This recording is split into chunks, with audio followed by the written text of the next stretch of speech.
결혼 생활 5년 차. 남들이 보기엔 우리 부부는 완벽한 정적인 풍경 그 자체였다. 퇴근 후 현관문을 열면 은은한 찌개 냄새가 났고 아내는 항상 거실 소파에 앉아 책을 읽거나 뜨개질을 하며 나를 반겼다.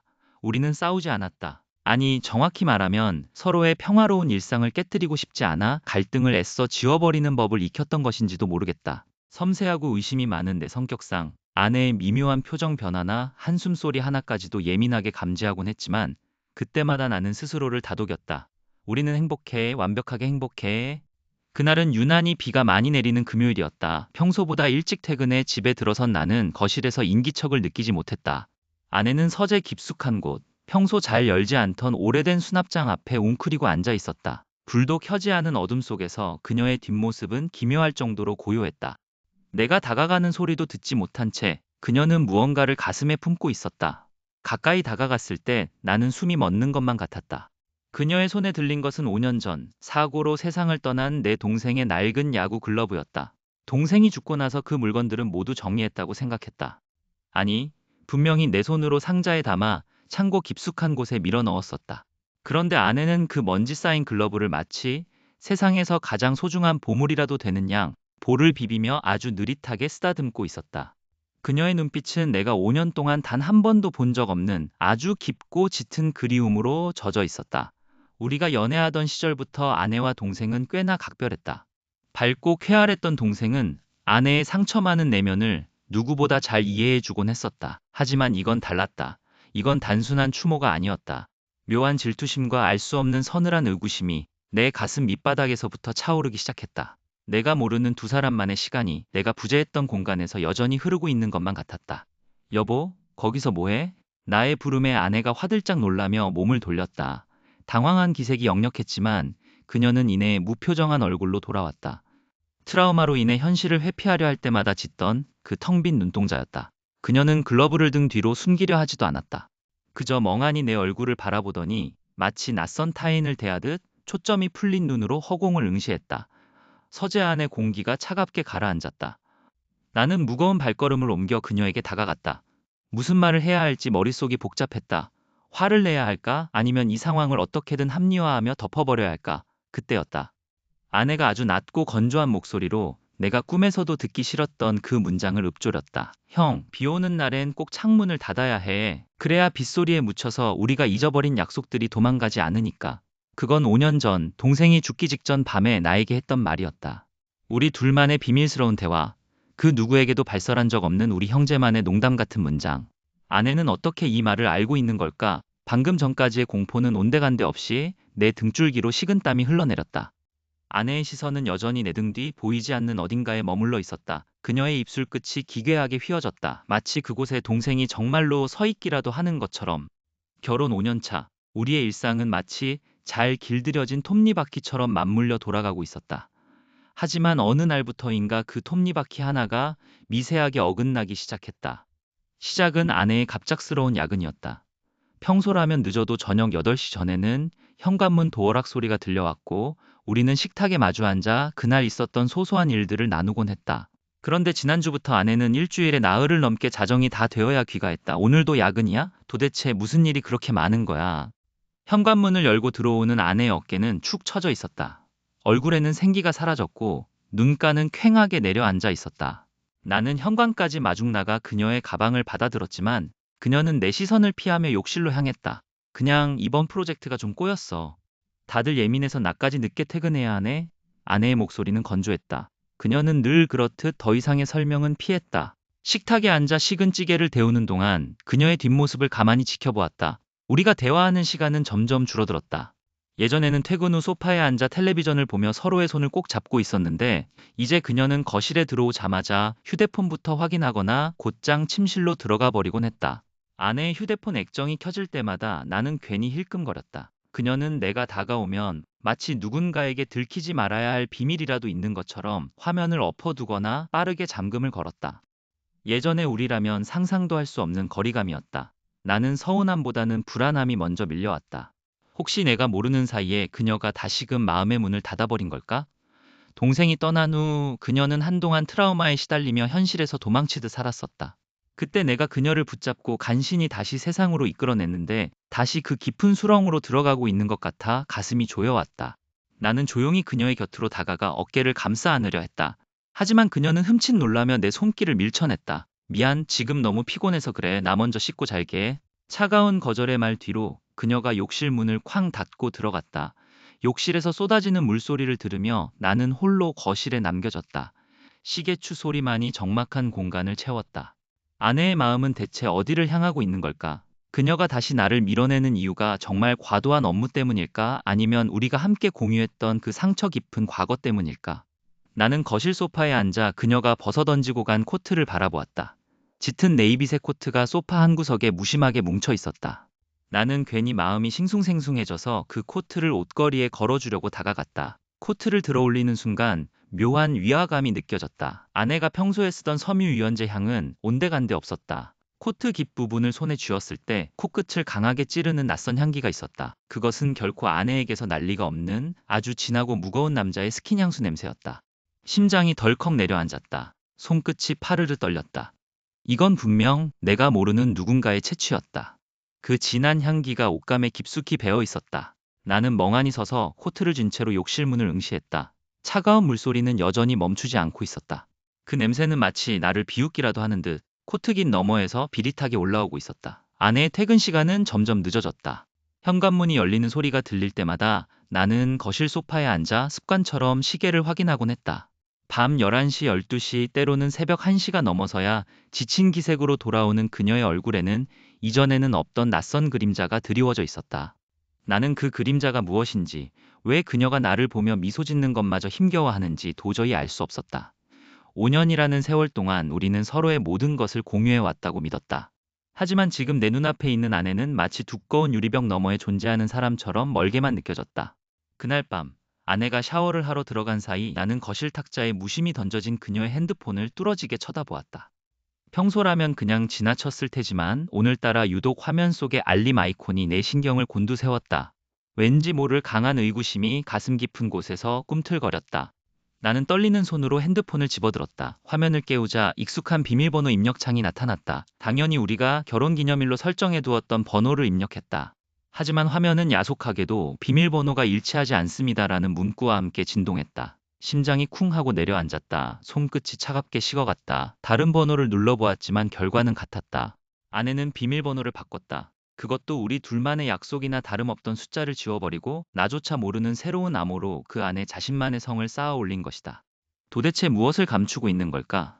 혹시 내가 모르는 또 다른 비밀이 있는 걸까? 아니면 내가 생각하고 싶지 않은 그 최악의 상상, 그 추악한 진실이 숨겨져 있는 것일까? 다음 날부터 나는 참을 수 없는 불안감에 휩싸였다. 출근하는 아내의 뒷모습을 보며 나는 처음으로 그녀를 미행하기로 결심했다. 회사 앞까지 데려다주는 척하며 나는 그녀가 퇴근하기만을 기다렸다. 해가 지고 붉은 노을이 도시를 덮을 때쯤 아내는 평소와는 다른 방향으로 걷기 시작했다. 익숙한 퇴근 경로가 아니었다. 나는 거리를 두고 그녀의 뒤를 쫓았다. 그녀는 망설임 없이 복잡한 골목을 지나 한적한 주택가 사이를 헤매다 아담하고 세련된 카페 건물 앞에 멈춰섰다. 심장이 터질 것 같았다. 그녀는 카페 안으로 들어갔고 나는 창밖에서 까치발을 들고 안을 살폈다. 하지만 그녀는 구석진 테이블에 앉아 누군가를 기다리는 듯했다. 더 이상 지켜보는 것은 의미가 없었다. 나는 결심을 굳히고 카페 안으로 발을 들였다. 하지만 내가 가게 문을 열고 들어서는 순간 아내는 이미 뒷문을 통해 사라지고 난 뒤였다. 텅 빈 테이블 위에 그녀가 앉았던 자리만 덩그러니 남겨져 있었다. 허탈함과 분노가 뒤섞인 채 나는 그녀가 앉았던 자리로 다가갔다. 테이블 위에는 차가운 커피잔과 함께 종이 한 장이 구겨진 채 놓여 있었다. 나는 떨리는 손으로 그 종이를 펼쳤다. 그것은 조금 전 결제된 카페의 영수증이었다. 그런데 영수증 하단에 찍힌 시간과 금액, 그리고 적힌 상호명을 보는 순간 내 눈은 의심할 수 없는 사실 앞에서 굳어버렸다. 카페 연희지, 우리가 한 번도 와본 적 없는 곳. 아니 어쩌면 나만 모르는 아내에겐 아주 특별한 기억이 서려 있는 장소일지도 모른다는 섬뜩한 예감이 머리를 스쳤다. 영수증 뒤편에는 정갈한 글씨체로 적힌 짧은 메모가 있었다. 그때처럼 다시 여기서 순간 뇌리를 스치는 생각 하나가 내 온몸을 전율케 했다. 이 글씨체 나는 분명 알고 있다. 이 글씨체는 죽은 내 동생의 것이었다. 하지만 동생은 3년 전에 이미 세상을 떠났다. 손에 쥔 영수증이 내 몸보다 더 차갑게 느껴졌다. 도대체 여기서 무슨 일이 벌어지고 있는 걸까? 아내의 퇴근 시간은 밤 10시로 고정되어 있었다. 하지만 최근 들어 그녀는 11시, 때로는 자정이 넘어서야 집 현관문을 열었다. 매번 피곤에 찌든 얼굴로 묻는 말에 건성으로 대답하며 욕실로 직행하는 아내를 보며 나는 깊은 의심의 구덩이를 팠다. 어제 저녁 아내가 거실에 벗어놓은 외투 주머니에서 흘러나온 주차 영수증 한 장이 내 신경을 건드렸다. 노을 언덕 카페. 우리 집이나 아내의 직장과는 거리가 꽤 떨어진 인적이 드문 한적한 곳에 위치한 작은 가게였다. 나는 무작정 아내의 차 블랙박스 메모리 카드를 빼내어 컴퓨터에 연결했다. 손끝이 파르르 떨렸다. 영상을 돌려보는 내내 심장이 옥죄어오는 듯했다. 아내는 매일 밤 회사 주차장을 빠져나와 20분을 달려 그 카페 앞에 차를 세웠다. 주차를 마치고 차에서 내리는 그녀의 표정은 집에서와는 전혀 달랐다. 차분하면서도 무언가 설레는 듯한 미묘한 긴장감이 서려 있었다. 영상 속 아내는 가벼운 발걸음으로 카페 문을 열고 들어갔다. 그곳에 누가 있는 걸까? 내 동생이 죽은 뒤로 웃음을 잃었던 그녀가 저렇게까지 생기 있는 표정을 짓는 상대는 대체 누구란 말인가? 내 동생을 그리워하던 그 눈빛이 이제는 다른 남자를 향해 있는 것일까? 분노와 배신감이 뒤섞여 머릿속이 하얗게 전멸했다. 화면 속 아내는 매일 같은 시간, 같은 테이블에 앉아 누군가를 기다리는 듯했다. 나는 더 이상 참을 수 없었다. 당장 오늘 밤 그곳에 가서 내 눈으로 확인해야겠다고 결심했다. 차 키를 챙겨 들고 나가는 내 손길은 그 어느 때보다 거칠었다. 어디 가요? 라고 묻는 아내의 목소리 가등 뒤에서 들려왔지만 나는 대답하지 않았다. 그냥 빨리 내 눈으로 직접 보고 이 지긋지긋한 의심의 굴레를 끊어내고 싶었을 뿐이다. 차 안에서 거친 숨을 몰아쉬며 카페까지 달렸다. 머릿속에서는 이미 최악의 상황들이 파노라마처럼 펼쳐졌다. 내 연남과 마주 앉아 다정하게 웃고 있는 아내의 모습, 혹은 내 동생에 대한 이야기를 나누며 묘한 공감대를 형성하고 있는 그들의 모습. 차를 골목 한 구석에 대충 세우고 카페 입구로 걸어갔다. 심장 박동 소리가 귓가를 울릴 정도로 크게 들렸다. 저 문을 열면 모든 것이 드러날 것이다. 나는 심호흡을 한번 크게 하고 떨리는 손으로 카페의 무거운 나무 문을 밀었다.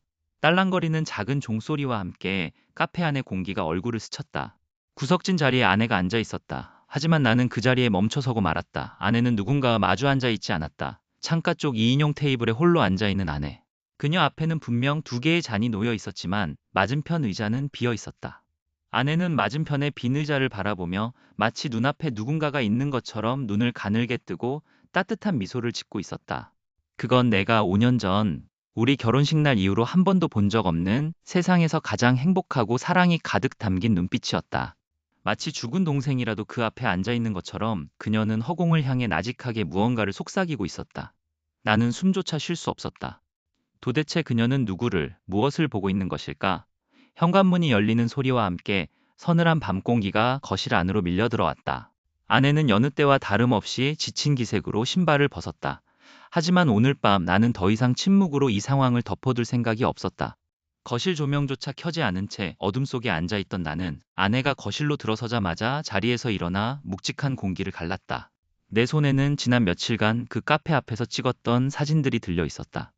당신 매일 밤 어디 다녀오는 거야? 퇴근하고 그 카페에 가는 거 내가 모를 줄 알았어? 내 목소리는 스스로 듣기에도 날카롭게 갈라져 있었다. 아내는 멈칫하며 뒷걸음질 쳤다. 그녀의 눈동자가 흔들리는 것이 어둠 속에서도 느껴졌다. 평소라면 차분하게 대꾸했을 그녀가 입술을 파르르 떨며 아무 말도 하지 못했다. 그 침묵이 내 안의 불신을 더욱 자극했다. 나는 참아왔던 감정을 터뜨리듯 다가갔다. 내가 다 봤어. 당신이 거기서 누굴 기다리는지, 왜 그렇게 매일 밤 나를 속이고 거기로 가는지. 당신한테 나는 이제 뭐야? 우리가 함께한 5년이라는 시간이 고작 이딴 거짓말로 채워질 만큼 가벼웠어? 아내는 고개를 세차게 저었다. 그녀의 눈가에 순식간에 눈물이 차올랐다. 그녀는 울먹이는 목소리로 내 옷자락을 붙잡으려 했지만 나는 몸을 돌려 그녀의 손길을 거부했다. 아니야, 당신이 생각하는 그런 거 아니야. 제발, 제발 나를 그렇게 몰아세우지 마. 나는 그저 견디기 힘들어서 그랬을 뿐이야. 견디기 힘들어서 외도를 해? 그게 당신이 선택한 방식이야? 외도? 우리가 정말 지금 그런 단어를 쓸 사이인가요? 당신은 언젠가부터 나를 믿지 않았어. 아니, 어쩌면 처음부터 당신 눈에는 내가 항상 불안한 존재였겠지? 이제는 내 말 한마디, 내 행동 하나하나를 다 의심하면서 나를 죄인 취급하는 거, 당신한테는 그게 그렇게 쉬운 일인가요? 그녀의 울부짖음 애절했지만 내 귀에는 변명으로만 들렸다. 좁은 거실 안이 그녀의 흐느낌으로 가득 찼다. 나는 더 이상 그녀의 눈물에 흔들리지 않기로 다짐했다. 5년 전 세상을 떠난 내 동생의 흔적을 쫓으며 그녀가 보여주었던 그 기묘한 애착과 지금 이 은밀한 만남이 머릿속에서 엉켜 폭발할 것만 같았다. 당신이 숨기고 있는 그 사람이 누구야? 동생을 닮은 사람이야? 아니면 아예 다른 누군가야? 솔직히 말해, 지금 당장 전부 다 말하라고. 나는 그녀의 어깨를 붙잡고 흔들었다. 차가운 벽에 등 뒤를 내준 채 그녀는 이제 더 이상 도망칠 곳 없는 표정으로 나를 응시했다. 그녀의 눈빛은 슬픔을 넘어 무언가 해탈한 듯한 묘한 감정으로 바뀌어 있었다. 숨이 가빠진 그녀의 가슴이 거칠게 오르내렸다. 나는 그녀가 입을 열기를 기다렸다. 이 긴 대치 상황의 끝에서 그녀가 무슨 말을 할지 나는 두려우면서도 확인하고 싶었다. 그녀는 눈물을 닦지도 않은 채 아주 낮고 힘없는 목소리로 나를 꿰뚫어 보듯 말했다. 당신은 정말 아무것도 몰라. 내가 그곳에 가는 이유를, 내가 왜 이렇게까지 망가져가면서도 그 자리를 떠나지 못하는지 당신은 절대 이해하지 못할 거야. 사실 그 사람은 한 번도 내 곁을 떠난 적이 없었어.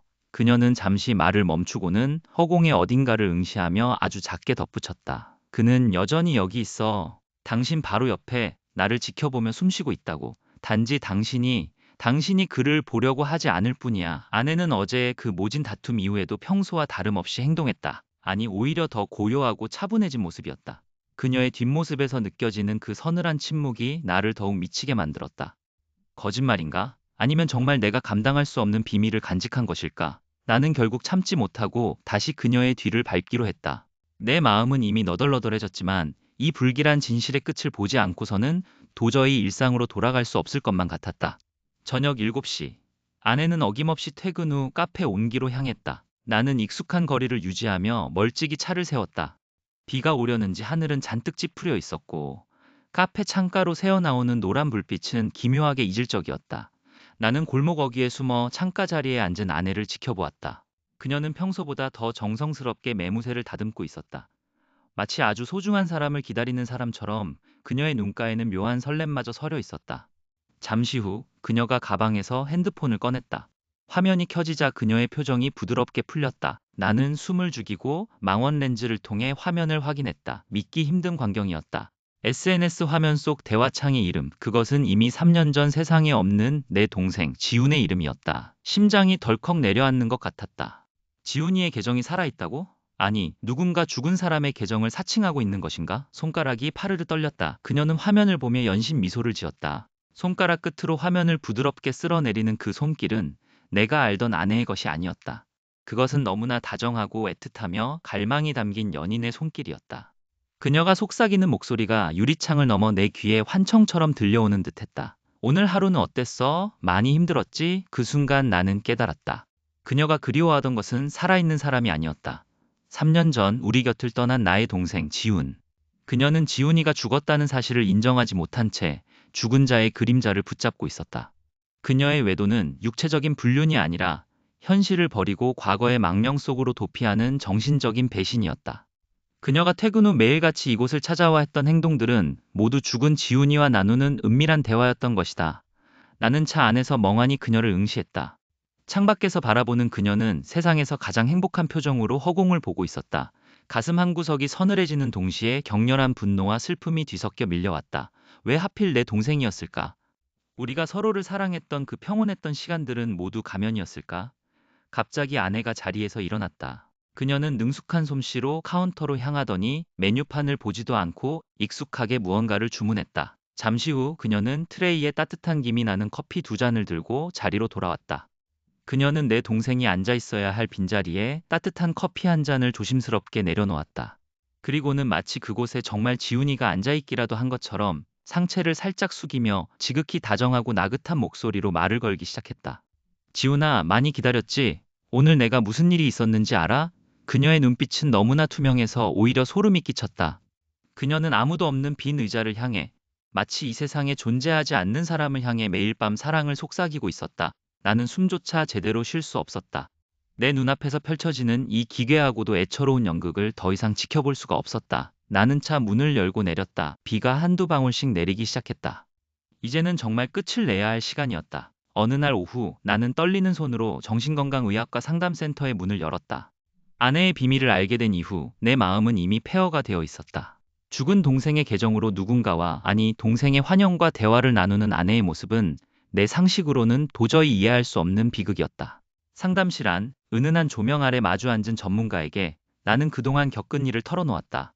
의사는 차분한 목소리로 아내가 겪고 있는 상태가 심각한 현실 회피성 외상후 스트레스 장애의 일종일 수 있다고 설명했다. 동생의 죽음을 받아들이지 못한 그녀가 스스로 만든 허구의 세계 속으로 도피하고 있다는 분석이었다. 집으로 돌아오는 길, 내 발걸음은 천근만근 무거웠다. 아내는 거실 소파에 앉아 다시금 스마트폰을 붙잡고 있었다. 그녀의 눈빛은 내가 알던 다정했던 아내의 것이 아니었다. 초점 없는 눈동자, 무언가에 홀린 듯한 미소. 나는 그녀를 현실로 끌어내야만 했다. 그것만이 우리를 살릴 수 있는 유일한 길이라 믿었으니까. 나는 아내의 손에서 휴대폰을 뺏으려 했다. 그만해. 제발 그만 좀 해. 죽은 사람과 대화하는 게 대체 무슨 의미가 있다는 거야? 현실을 봐. 그는 이미 세상에 없어. 내 외침에 아내는 마치 세상이 무너지는 듯한 비명을 지르며 몸을 웅크렸다. 그녀는 나를 보며 괴물을 보는 듯한 혐오와 공포를 쏟아냈다. 당신이 뭘 알아? 당신이 내 마음을 어떻게 알겠어? 여긴 나만의 안식처야. 그 아이만이 나를 온전히 이해해준다고. 당신은 그저 우리 사이를 갈라놓으려는 방해꾼일 뿐이야. 아내의 목소리는 떨리고 있었다. 그녀에게 그 SNS 계정은 단순한 통신수단이 아니라 자신의 유일한 삶의 의지이자 도피처인 공간 그 자체였다. 내가 진실을 강요할수록 그녀는 더욱 깊은 환상의 늪으로 침잠했다. 나는 그녀의 어깨를 붙잡고 강제로 눈을 맞추게 했다. 부탁이야, 나를 봐. 당신 곁에 있는 건 나라고. 내가 당신을 사랑하고 당신과 함께 살아가고 있잖아. 제발 그 환상에서 깨어나. 하지만 내 간절함은 그녀의 굳게 닫힌 마음의 벽을 넘지 못했다. 아내는 갑자기 웃음을 터뜨렸다. 기괴하고도 서글픈 웃음소리가 거실을 가득 채웠다. 그녀는 차가운 눈빛으로 나를 응시하며 내 심장을 파고드는 잔인한 말을 내뱉었다. 당신이 자꾸만 나를 현실로 끌어내려 하고 그 아이를 내게서 뺏으려 한다면 나는 더 이상 여기 머물 이유가 없어. 당신이 계속 나를 괴롭히고 강요한다면 나는 그저 이 세상을 떠날 거야. 저기 그 아이가 기다리는 곳으로 갈 거라고. 당신이 그렇게나 원하는 진실을 원한다면 내가 사라진 후에야 비로소 깨닫게 되겠지. 그땐 당신도 후회할 거야. 내가 죽음이라는 선택을 해서라도 그 아이에게 가는 것을 막을 수 없다면 나는 지금 당장이라도 당신 눈앞에서 사라져 줄 테니까 어디 한번 해봐. 계속 방해해 보라고. 우리 사이를 갈라놓을 수 있는지. 아내의 마지막 말은 단순한 분노가 아니었다. 그것은 현실을 부정하기 위해 목숨까지 걸겠다는 광기 어린 선언이었다. 나는 온몸의 피가 차갑게 식어가는 것을 느꼈다. 내 눈앞의 여자가 정말로 벼랑 끝에 서 있음을 깨달은 순간 나는 아무것도 할 수 없었다. 그녀는 다시 스마트폰을 켜고 죽은 내 동생의 계정을 향해 무언가를 속삭이기 시작했다. 그 모습이 너무나 끔찍해서 나는 차마 그녀를 말릴 엄두조차 내지 못한 채 얼어붙고 말았다. 현관문을 열고 들어서는 아내의 뒷모습은 언제나처럼 위태로웠다. 퇴근길 그녀가 습관적으로 향하는 그 낡은 카페에 나는 먼저 도착해 있었다. 아내는 오늘도 구석진 창가 자리에 앉아 허공을 향해 다정하게 미소 짓고 있었다. 그 모습이 너무나 기괴해서 나는 심장이 조여드는 고통을 느끼며 다가가 맞은편 의자를 거칠게 끌어당겨 앉았다. 우리 이제 끝내자. 그만해. 내 목소리는 형편없이 떨리고 있었다. 아내는 놀란 기색도 없이 마치 내가 방해를 했다는 듯 천천히 고개를 들어 나를 바라보았다. 그녀의 눈동자에는 나라는 현실은 온데간데 없고 오직 그녀만의 환상 속에 갇힌 텅 빈 고독만이 가득했다. 그녀가 테이블 위에 놓인 자신의 휴대폰을 슬며시 감싸주었다. 그 안에는 죽은 내 동생의 이름으로 생성된 가짜 SNS 계정이 로그인되어 있겠지. 지훈이는 여기 있어. 당신이 자꾸 아니라고 하니까 지훈이가 슬퍼하잖아. 아내의 목소리는 너무나 차분해서 오히려 소름이 끼쳤다. 나는 참아왔던 분노를 터뜨렸다. 내 동생은 3년 전 사고로 이 세상 사람이 아니라고. 내가 직접 장례식장에서 그의 차가운 손을 잡고 마지막 인사를 나눴다고 소리쳤다. 내 절규는 카페 안의 공기를 짓눌렀지만 아내는 그저 나를 가여운 눈빛으로 바라볼 뿐이었다. 마치 내가 미친 사람이라도 된 것처럼 말이다. 당신 지금 병든 거야. 이건 사랑이 아니라 집착이고 스스로를 파괴하는 망상이라고. 당장 정신과 상담을 받든 아니면 내가 당신을 병원에 입원시켜야겠어. 더 이상은 이렇게 못 둬. 내 손이 거칠게 테이블을 내리쳤다. 나는 결단을 내려야 했다. 그녀를 이대로 두었다간 그녀는 영영 현실로 돌아오지 못한 채 죽은 자의 그림자 속에서 서서히 말라 죽어갈 것이다. 차라리 그녀의 원망을 사더라도 강제로 치료를 시작하는 게 맞았다. 그것이 그녀를 지키는 유일한 방법이라고 스스로를 다독였다. 그녀의 눈에서 굵은 눈물방울이 툭 떨어졌다. 아내는 떨리는 손으로 테이블 위를 더듬어 내 손을 덮쳤다. 차가운 온기였다. 그녀는 마치 나를 설득하려는 사람처럼 혹은 내가 너무나 안쓰럽다는 듯 애처로운 미소를 지어 보였다. 나는 그 손을 뿌리치려 했지만 그녀의 악력은 생각보다 강했다. 여보, 당신은 정말 아무것도 모르는구나. 지훈이가 나한테만 말해주는 걸 왜 당신은 듣지 못하는 거야? 그녀가 몸을 살짝 기울이며 내 얼굴 가까이 다가왔다. 카페의 희미한 조명 아래 그녀의 얼굴은 기묘할 정도로 창백했다. 나는 숨을 멈췄다. 그녀는 내 손등을 부드럽게 쓰다듬으며 마치 보이지 않는 누군가와 대화하듯 공중을 향해 시선을 던졌다. 그리고는 서서히 고개를 돌려 다시 나의 눈을 똑바로 응시했다. 입가에 번지는 도저히 해석할 수 없는 기괴한 미소, 등골이 서늘해지는 감각과 함께 그녀가 나지막하게 속삭였다. 만약 정말로 지훈이가 죽었다면 그럼 지금 내 손을 꽉 잡고 있는 이 온기는 대체 누구의 것일까? 당신이 느끼기에도 이 손 정말 따뜻하지 않아? 거실을 가득 채운 정적은 마치 살아있는 괴물처럼 나를 조여왔다. 나는 소파 깊숙이 몸을 파묻은 채 맞은편 어둠 속에 앉아있는 아내를 멍하니 바라보았다. 방금 전까지 휘몰아쳤던 고함과 눈물, 그리고 절규가 휩쓸고 간 자리는 기묘할 정도로 차갑게 식어 있었다. 이제 나는 선택해야 했다. 아내의 손을 잡고 강제로 병원의 하얀 복도를 걸어 들어가 그녀가 쌓아 올린 견고한 환상의 성을 무너뜨릴 것인가? 아니면 이 위태로운 평화를 유지하며 그녀가 스스로 만든 허구의 낙원 속에서 서서히 질식해 갈 것인가? 내 손끝이 떨렸다. 의심은 어느새 증오가 아닌 무력감으로 변해 있었다. 내가 그녀를 사랑하는 것일까? 아니면 단지 정상적인 아내라는 형태를 잃어버릴까봐 두려운 것일까? 그녀는 지금 자신의 트라우마를 내 동생이라는 죽음의 그림자를 빌려 치유하고 있었다. 그곳은 현실의 내가 결코 침범할 수 없는 성역이었다. 내가 동생은 죽었다고 소리칠 때마다 그녀의 눈동자에 서린 건 슬픔이 아니라 나를 향한 지독한 혐오였다. 마치 내가 신성한 재단을 파괴하는 무지한 침입자라도 되는 것처럼. 여보, 거기 누구랑 있는 거야? 내 물음은 공허하게 흩어졌다. 아내는 대답 대신 옅은 미소를 지었다. 그것은 지난 5년간 내가 단 한 번도 보지 못한 너무나도 평온하고 순수한 미소였다. 누군가와 즐겁게 대화를 나누는 사람처럼 그녀의 입술이 부드럽게 움직였다. 아무도 없는 허공, 차가운 벽, 죽어버린 과거를 향해 그녀는 정성을 다해 속삭이고 있었다. 나는 문득 깨달았다. 이 넓은 집안에서 가장 고독한 사람은 나라는 사실을.